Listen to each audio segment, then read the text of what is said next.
매주 금요일마다 우리 사무엘상을 살펴보는데요. 오늘은 14장 24절부터 35절까지 읽습니다. 이날에 이스라엘 백성들이 피곤하였으니 이는 사울이 백성에게 맹세시켜 경계하여 이르기를 저녁 곧 내가 내 원수에게 보복하는 때까지 아무 음식물이든지 먹는 사람은 저주를 받을지어다 하였음이라. 그러므로 모든 백성이 음식물을 맛보지 못하고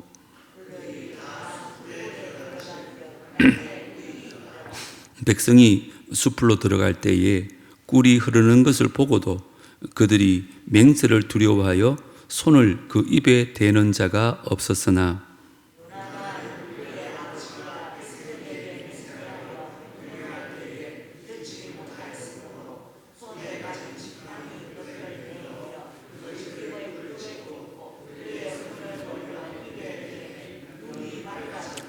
그때에 백성 중 한 사람이 말하여 이르되 당신의 부친이 백성에게 맹세하여 엄히 말씀하시기를 오늘 음식물을 먹는 사람은 저주를 받을지어다 하셨나이다.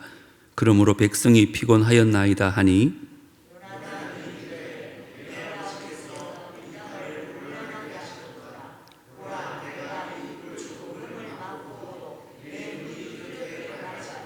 하물며 백성이 오늘 그 대적에게서 탈취하여 얻은 것을 임의로 먹었더라면 블레셋 사람을 사륙함이 더욱 많지 아니하였겠느냐.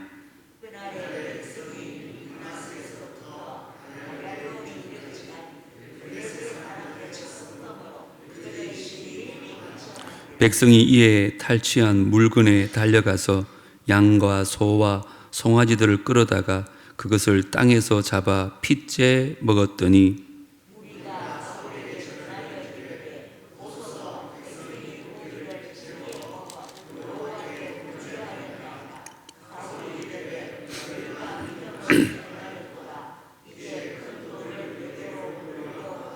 또 사울이 이르되 너희는 백성 중에 흩어져 다니며 그들에게 이르기를 사람은 각기 소와 양을 이리로 끌어다가 여기서 잡아먹되 핏째로 먹어 여호와께 범죄하지 말라 하라 하며 그 밤에 모든 백성이 각각 자기의 소를 끌어다가 거기서 잡으니라.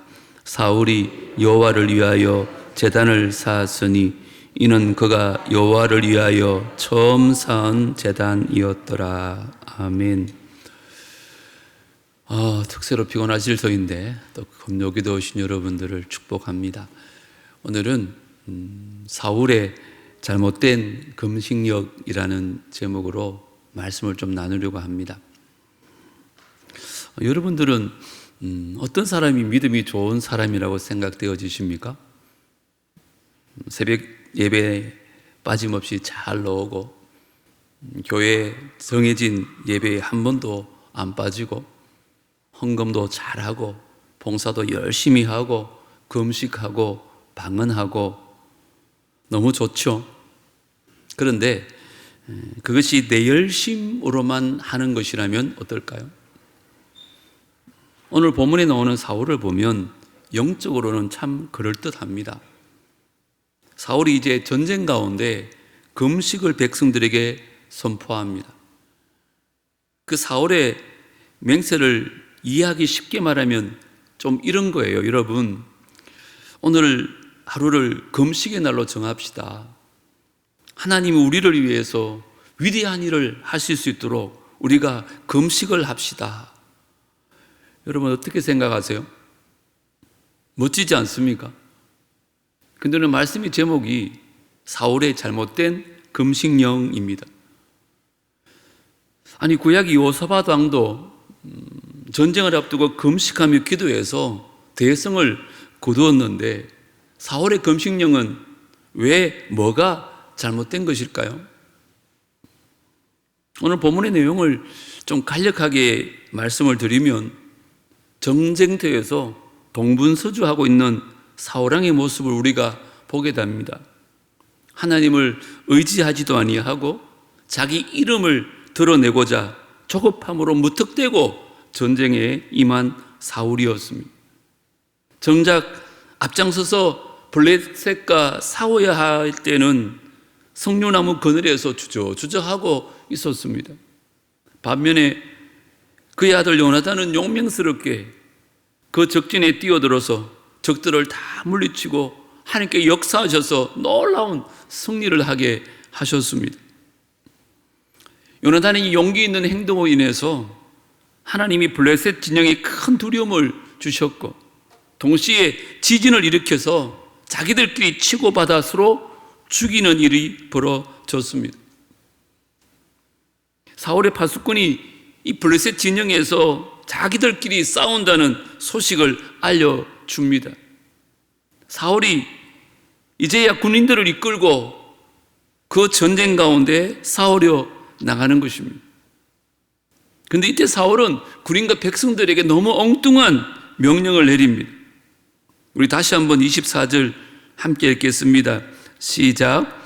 이날에 이스라엘 백성들이 피곤하였으니 이는 사울이 백성에게 맹세시켜 경계하여 이르기를 저녁 곧 내가 내 원수에 보복하는 때까지 아무 음식물이든지 먹는 사람은 저주를 받을지어다 하였음이라. 지난 시간에 살펴봤듯이 이 전쟁은 하나님께서 친히 이기게 하신 것입니다. 여호와의 구원이 그들을 승리케 했습니다. 하나님이 다 이기게 하신 그 전쟁에 그냥 나가서 싸우기만 하면 됩니다. 그런데 사울은 이상한 명령을 내려서 오히려 백성들과 그 군사들에게 힘들게 하는 꼴이 되어졌습니다. 사울이 이런 엉뚱한 금식령을 내린 배경에는 한 두 가지 이유가 있습니다. 첫 번째는 오랫동안 블레셋으로 인해서 너무 초조하고 두려웠던 마음이 그 복수심으로 개인의 감정으로 변해버린 것 같습니다. 더 중요한 이유는 두 번째입니다. 이번 기회에 좀 본인의 명예를 회복하고자 하는 마음이 있었습니다. 그가 길갈에서 사무엘 선지자로부터 들은 질책이 있습니다. 블레셋과의 전쟁을 앞두고 제사장인 사무엘이 오지 않는 차 그 제사를 본인이 드렸을 때 사무엘로부터 이런 책망을 듣습니다. 왕이 망령되이 행하였도다. 왕이 하나님 여호와께 왕에게 내리신 명령을 지키지 아니하였도다. 그러하였더라면 여호와께서 이스라엘 위에 왕의 나라를 영원히 세우셨거니를 지금은 왕의 나라가 길지 못할 것이라. 여호와께서 왕에게 명령하신 바를 왕이 지키지 아니하였으므로 여호와께서 그의 마음에 맞는 사람을 구하여 여호와께서 그를 그의 백성의 지도자로 삼으셨느니라. 그는 온 백성이 금식이라도 하면 떠나간 하나님의 마음이 자신에게 돌아오지 않을까 한편 그런 마음이 있었던 것 같습니다. 그리고 사울은 이 금식력이 자신의 실수를 만회하고 또 이 전쟁을 속히 마무리해서 자기 명예를 높이겠다는 인간적인 계산이 숨어 있었습니다. 오늘 이 사울의 잘못된 금식령을 통해서 우리에게 주는 교훈이 뭔가 좀 몇 가지 살펴보려고 합니다. 먼저 한번 따라합니다. 교만함이 아니라 겸손함. 24절을 제가 다시 한번 중반부 읽겠습니다. 저녁 곧 내가 내 원수에게 보복하는 때까지 아무 음식물이든지 먹는 사람은 저주를 받을지어다. 여기서 여러분 보시기에는 뭐가 잘못된 것 같습니까? 사울이 이렇게 말합니다. 여호와가 아니라 내가 내 원수에게 보복하리라 이렇게 말합니다. 지금 사울은 자기가 자기의 원수들에게 복수하려고 이스라엘 군사들에게 금식을 명한 것입니다. 주님이 아닌 자기 자신에게 초점이 있는 것입니다. 그리고는 아무 음식물이든지 먹는 사람은 저주를 받을지어다 이렇게 말합니다. 여러분, 사울은 그런 저주를 선언할 권한이 없는 사람입니다. 정말 금식이 선포되어지고 거기에 저주까지 붙여진다면 영적인 권한이 있는 사무엘이 해야 됩니다.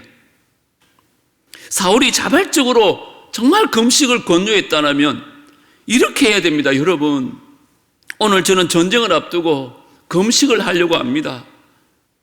저랑 같은 마음으로 금식하길 원하신다면 우리 함께 금식하면 좋겠습니다. 이래야 됩니다. 여러분, 국가 재난 상황 시 사무엘이 해야 될 그 권한이 전혀 없는 사울이 교만함으로 선포한 것입니다. 이 모습을 통해서 우리를 한번 돌아봐야 됩니다. 우리도 교만함이 아니라 겸손함으로 살아가야 한다는 것을 꼭 명심하십시오. 교회 안에도 보면 믿음의 교만이라는 것이 있습니다. 믿음 생활을 이렇게 하는 거야. 나는 성경을 몇 번이나 통독해서 나는 이미 전에 다 해봤어. 자기 기준으로 판단하고 결정하고 또 본인 권한 외의 일을 스스럼없이 얘기합니다. 여러분, 우리가 정말 경계해야 될 일입니다. 이게 하나님 앞에서 얼마나 교만한 건지 모릅니다. 우리만 모르는 것입니다. 본인만 모르는 거예요. 마태복음 11장 29절에 나는 마음이 온유하고 겸손하니 나의 멍에를 메고 내게 배우라 그러셨어요. 그리하면 너희 마음이 쉼을 얻으리니. 예수님께서 하신 말씀이에요. 나의 겸손을 배우라. 우리 예수님은 사람의 몸으로 이 땅에 오셔서 겸손을 친히 우리에게 보여주셨어요. 특히 몸소 그 십자가를 지심으로 말미암아 겸손하다는 것이 뭔지 우리에게 몸소 보여주셨어요. 그 겸손함을 배우라는 거예요. 사랑하는 성도 여러분, 2025년 시작되어졌는데 오늘 이 말씀 꼭 기억하고 겸손함을 잊지 않는 저와 여러분 되어지기를 주님으로 축복합니다. 절대로 교만하면 안 됩니다. 교만하면 반드시 망하게 되어 있습니다. 하나님은 어떻게 하든지 망하게 하십니다. 그게 말씀에 있기 때문에 그렇습니다. 두 번째 한번 따라하겠습니다. 종교 생활이 아니라 믿음 생활. 27절을 다 같이 읽겠습니다. 시작. 요나단은 그의 아버지가 백성에게 맹세하여 명령할 때에 듣지 못하였으므로 손에 가진 지팡이 끝을 내밀어 벌집에 꿀을 찍고 그의 손을 돌려 입에 대매 눈이 밝아졌더라. 이 금식령은 한 20만이나 되는 긴 거리를 추격하면서 블레셋 군대를 친 이스라엘 군사들에게는 너무나 가혹한, 너무나 힘든 명령이었습니다. 그런데 요나단은 마침 그 금식령을 듣지 못했습니다. 그만 꿀을 찍어 먹고 맙니다. 여러분, 25절, 26절에 보면 꿀이 땅으로 흘렀다 그럽니다. 꿀이 넘친 거예요. 하나님께서 그들에게 허락하신 것입니다. 그런데 이스라엘 군사들은 아무것도 못 먹습니다. 그 사울의 명령 때문에. 그런데 요르단은 그것을 듣지 못했기 때문에 그 꿀을 먹는 순간 어떻게 됐다 그래요? 눈이 밝아졌다 그래요. 이스라엘은 도망치는 블레셋 사람들을 맹렬히 추격했고 너무 피곤하고 지친 상태입니다. 에너지가 필요했던 것입니다. 그래서 하나님께서 그 꿀을 준비시켰다고 봐도 틀림이 없습니다. 그런데 그 꿀이 떨어져 있는데도 이 어리석은 사울의 금식령이기 때문에 하나님이 자기들 앞에 두신 꿀을 먹지 못했습니다. 여러분, 이게 너무 어처구니 없지 않아요? 요나단은 이 꿀을 먹음으로 눈이 밝아졌다 그러는데 문자적으로 보면 시력이 회복되어졌다 이런 뜻입니다. 허기가 너무 심해서 눈이 침침할 정도로 지쳤던 요나단이요, 이 꿀을 먹고 눈이 번쩍 뜰 정도로 기력을 회복했다는 뜻입니다. 다시 싸울 에너지가 생긴 것입니다. 저는 여기에서 우리의 모습도 한번 살펴보면 좋겠습니다. 사실 우리도 날마다 영적 전쟁 가운데 있지 않아요? 그리고 영적 전쟁 가운데 승리하려면, 세상을 이기려면 우리에게도 힘이 있어야 되잖아요. 우리에게 정말 눈이 번쩍 뜨일 정도로 영적 싸움에서 이길 수 있는 에너지는 어디에 있을까요? 무엇일까요? 막 꿀을 찾아 다녀야 되는 걸까요? 저는 에베소서 6장에 있다고 봅니다. 그러므로 하나님의 전신갑주를 취하라. 이는 악한 날에 너희가 능히 대적하고 모든 일을 행한 후 서기 위함이라. 그런즉 서서 진리로 너희 허리띠를 띠고 의의 호심경으로 붙이고 평안의 복음이 준비한 것으로 신을 신고 모든 것 위에 믿음의 방패를 가지고 이로써 능히 악한 자의 모든 불화살을 소멸하고 구원의 투구와 성령의 검 곧 하나님의 말씀을 가지라. 우리가 영적인 전쟁 가운데 영적인 양식을 충분히 공급받아야 사단과 영적 전쟁 가운데 승리할 수 있습니다. 여러분, 요나단이 꿀을 먹는 순간 싸울 힘을 얻었던 것처럼 우리 2025년 한 해 영적 전쟁 가운데서 날마다 하나님의 간 전신갑주를 취함으로 말미암아 승리할 수 있는 저와 여러분 되어지기를 주의 이름으로 축복합니다. 요나단이 꿀을 먹자마자 옆에 있던 한 병사가 사울의 금식령을 알려줍니다. 28절 한번 보세요. 그때에 백성 중 한 사람이 말하여 이르되 당신의 부친이 백성에게 맹세하여 엄히 말씀하시기를 오늘 음식물을 먹는 사람은 저주를 받을지어다 하셨나이다. 그러므로 백성이 피곤하였나이다 하니, 흥미로운 것은 이 금식령을 전해준 병사조차도 그 금식령의 정당성을 인정하지 않습니다. 당신의 아버지 사울이 그 명령했기 때문에 지금 온 이스라엘 백성들이 피곤해 있습니다. 그것은 사울의 아들 요나단도 마찬가지입니다. 29절 30절 같이 한번 읽어볼까요? 시작. 요나단이 이르되 내 아버지께서 이 땅을 곤란하게 하셨도다. 보라, 내가 이 꿀 조금을 맛보고도 내 눈이 이렇게 밝아졌거든. 하물며 백성이 오늘 그 대적에게서 탈취하여 얻은 것을 임의로 먹었더라면 블레셋 사람을 사륙함이 더욱 많지 아니하였겠느냐. 너무너무 답답한 거예요. 아버지가 왜 이런 금식령을 선포했는지. 결국 이스라엘 백성들은 그 사울의 금식령 때문에 하루 종일토록 아무것도 먹습니다. 그리고 저녁이 되었습니다. 시간이 풀렸습니다. 그때 어떤 일이 벌어졌는가? 블레셋 사람들에게 탈취한 짐승들을요, 하나님의 율법을 어기고 피채 먹기 시작합니다. 31절 32절 제가 읽어드리겠습니다. 그날에 백성이 믹마스에서부터 아얄론에 이르기까지 블레셋 사람들을 쳤으므로 그들이 심히 피곤한지라. 백성이 이에 탈취한 물건에 달려가서 양과 소와 송아지를 끌어다가 그것을 어디서 잡았대요? 땅에서 잡아 피째 먹었더니. 피째 먹는 것은 율법에 금지되어 있어요. 피는 생명을 상징하기 때문에 특별히 이스라엘 백성들에게 그것을 금했어요.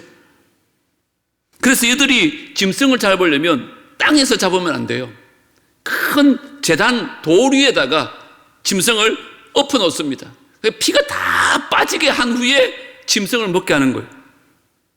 그런데 이 사람들은 배가 너무 고파가지고 하나님 명령을 다 어기고는 땅에서 피채 잡아먹습니다.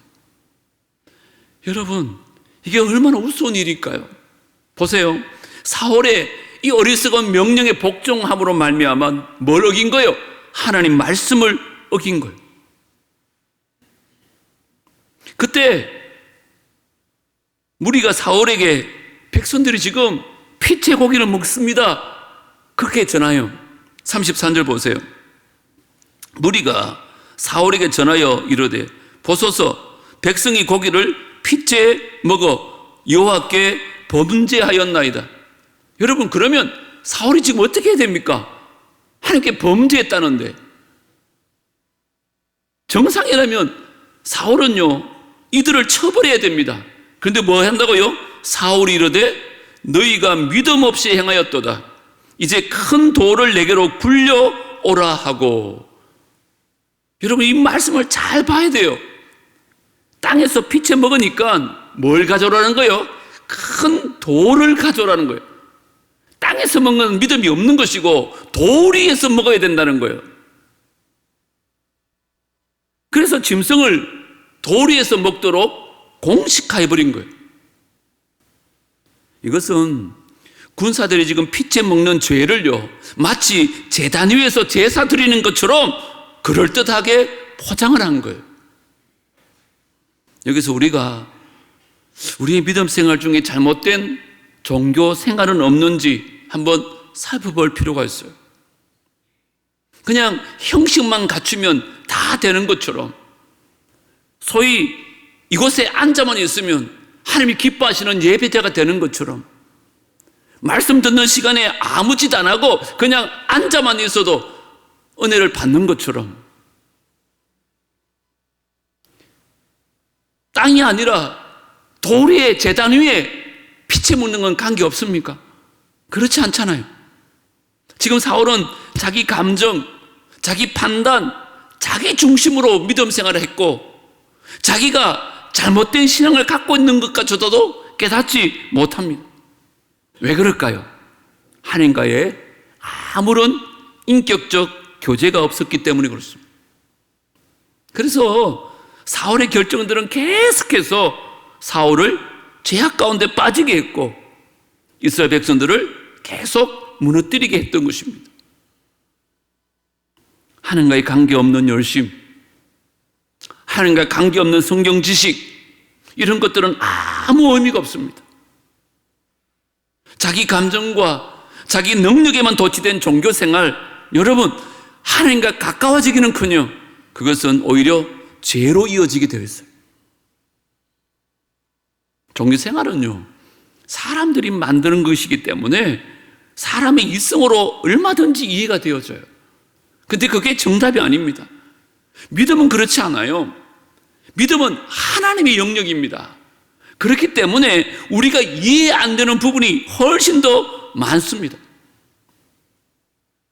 안타깝게도 많은 크리스천들이요 본인들이 믿음 생활을 잘하고 있다고 생각하면서 여전히 종교 생활을 하고 있는 사람이 많습니다. 제가 보긴 그렇습니다. 여러분, 하나님을 찾기 위해서 내가 뭘 하는 것, 내가 열심을 내는 것, 내가 신앙의 주체가 되는 것, 여러분, 이건 종교 생활입니다. 착각하지 마세요. 오늘 사울이 그러잖아요. 내가 내 원수한테 내가 보복할 것이다. 내가는 종교 생활이에요. 내가 교회 열심히 다니고 내가 열심히 봉사하고 내가 열심히 뭘 하면 하나님과 결코 가까워지는 게 아닙니다. 그래서 마지막 세 번째가 진짜 중요합니다. 한번 따라합니다. 내가 아니라 성령님이.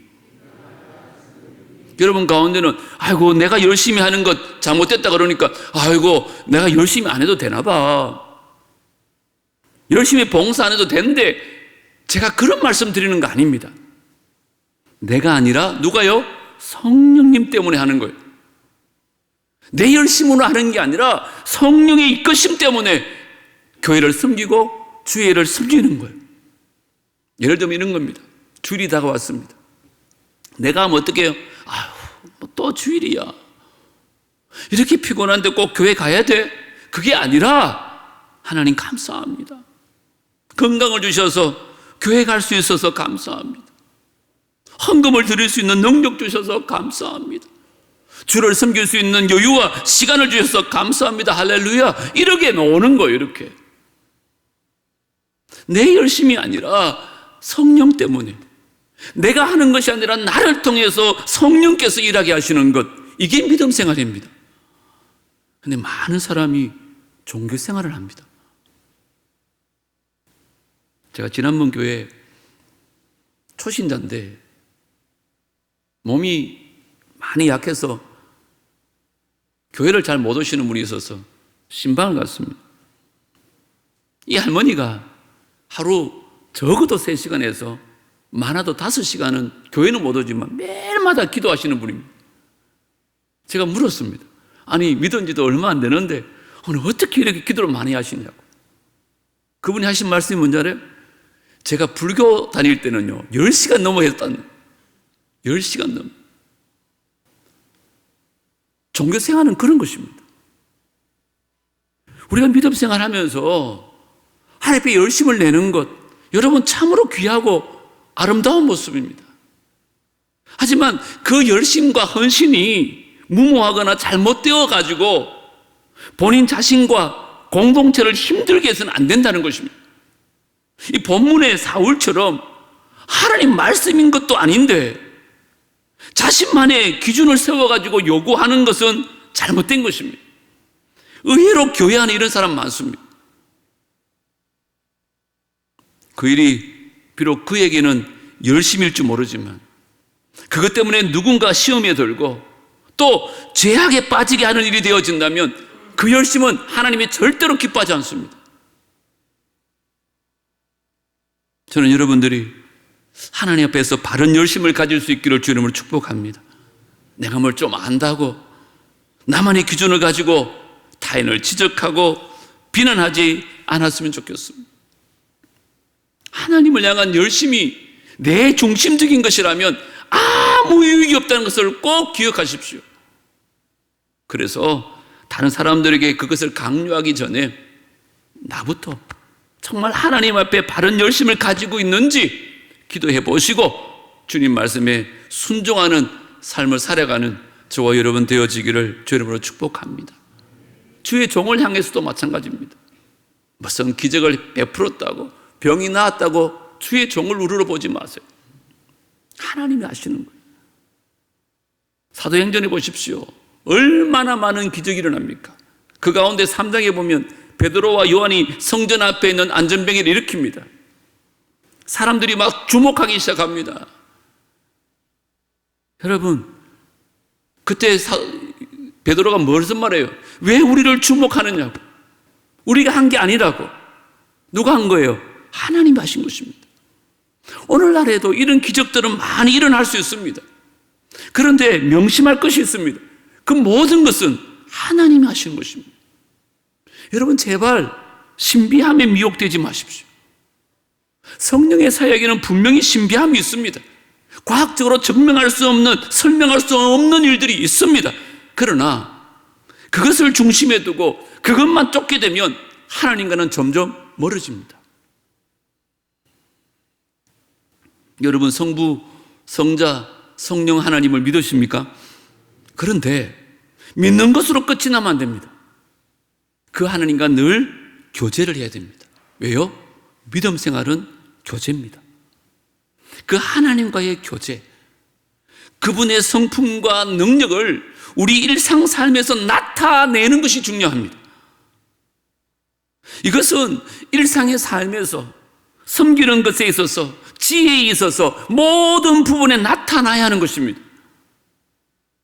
사실 우리는요, 어쩌면 매일매일 놀라운 기적을 체험하며 삽니다. 우리가 저절로 숨을 쉬는 것, 이거 기적 같은 일인 줄 아십니까? 뭘 만지면 이게 부드러운 건지 딱딱한 것인지 느낄 수 있는 거, 이게 그냥 우연이 아닙니다. 귀로 말씀을 들을 수 있고 입으로 찬양할 수 있는 것, 일상에 이런 기적들은 생각 안 하고 그저 신비한 것, 눈에 보이는 것만 잡으려 하면 안 되는 것입니다. 위험합니다, 여러분.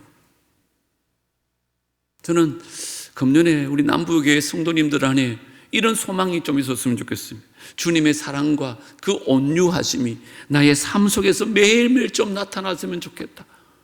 이만큼만큼 놀라운 기적이 있습니까?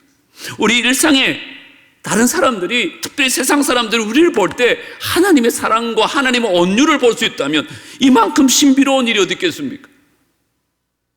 내가 얼마나 성경 많이 읽었는지, 내가 얼마나 뭘 했고, 자기 자신을 드러내는 것이 아니라 우리 안에서 하나님이 드러나고 하나님의 성품이 나타나고 그리스도의 향기가 발할 수 있는 우리 모두가 되어지기를 주 이름으로 축복합니다. 그 일에 좀 마음을 쏟았으면 좋겠어요. 여러분, 시편 46편 10절을 한번 같이 읽어볼까요? 시작. 너희는 가만히 있어 내가 하나님 됨을 알지어다. 내가 뭇 나라 중에서 높임을 받으리라. 내가 세계 중에서 높임을 받으리라 하시도다. 아멘. 우리 자신을 좀 내려놓으시고 하나님을 드러내세요. 하나님의 뜻에 귀를 기울이고 우리 삶 속에서, 우리 사역 속에서 자신이 드러나는 것이 내가 아니라 하나님이, 성령님이 드러날 수 있게 되기를 주님은 축복합니다. 꼭 기억하십시오. 믿음 생활은 내가 주인이 되면 안 됩니다. 하나님이 주인 되셔야 됩니다. 다시 말하면 하나님과 관계없는, 상관없는 고행이나 수고 아무런 의미가 없습니다. 정말 일상에서 하나님과 교제하는 것, 그것이 제일 중요합니다. 오늘 3가지 말씀드렸습니다. 금년 한 해 이 3가지를 우리의 목표로 좀 삼았으면 좋겠습니다. 첫 번째 뭐라고요? 교만함이 아니라 겸손하게 정말 주님 말씀 의지하십시오. 그리고 제발 종교생활 하는 것이 아니라 믿음 생활하는 여러분 되시기를 주님으로 축복합니다. 내가 하는 것이 아니라 나를 통해서 성령님이 하게 하십시오.